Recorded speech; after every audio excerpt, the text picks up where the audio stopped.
সমাজের বিভিন্ন সম্মানিত ব্যক্তিবর্গদেরকে আজকের এই গণশুনানি অনুষ্ঠানের বিশেষ অতিথি জামাতে ইসলামী বাংলাদেশের প্রাথমিকভাবে যিনি ঢাকা ৯-এর জামাতে ইসলাম কর্তৃক মনোনীত সংসদ সদস্য পদপ্রার্থী ছিলেন, তিনি এলাকায় বেড়ে উঠেছেন। এ এলাকার রাজনৈতিকভাবে যার পদচারণা, যিনি আমার শ্রদ্ধাভাজন বড় ভাই। রাজনৈতিকভাবে আমরা বিভিন্ন প্রেক্ষাপটে আন্দোলন সংগ্রাম বিভিন্ন সময় আমরা একসঙ্গে অনেক শুনেছি।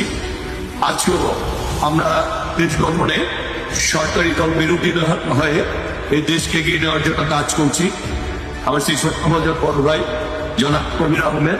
জনগণের কাছে জবাবদিহিতা করা কোনো অনুগ্রহ নয়, এটি আমাদের সাংবিধানিক, নৈতিক এবং রাজনৈতিক দায়িত্ব। জনগণের অর্থে পরিচালিত রাষ্ট্রের জনগণের জানার অধিকার রয়েছে কোথায় উন্নয়ন হচ্ছে, কিভাবে অর্থ ব্যয় হচ্ছে, কোন কাজ সম্পন্ন হয়েছে, ভবিষ্যতে পরিকল্পনা কি। এই স্বচ্ছতাই হচ্ছে সুশাসনের অন্যতম ভিত্তি।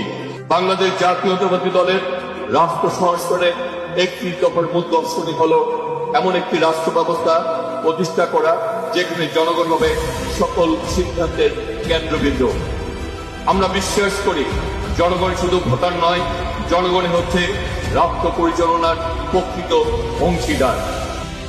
জনগণের মতামত, প্রত্যাশা, প্রয়োজনকে গুরুত্ব দিয়ে উন্নয়নের পথ নির্ধারিত হতে হবে। আজকের এই গণশুনানি সেই অংশগ্রহণমূলক গণতন্ত্রের একটি বাস্তব প্রতিফলন। এখানে জনগণ তাদের সমস্যা তুলে ধরবেন, প্রশ্ন করেছেন, পরামর্শ দিয়েছেন। সংশ্লিষ্ট কর্তৃপক্ষ জনগণের সামনে তাদের কার্যকরী হিসাব উপস্থাপন করেছেন এবং বাক্যা আশীর্বাদ করবেন। এর মাধ্যমে জনগণের আস্থা বৃদ্ধি পায়, রাষ্ট্র ও নাগরিকের সম্পর্ক আরো দৃঢ় হয়।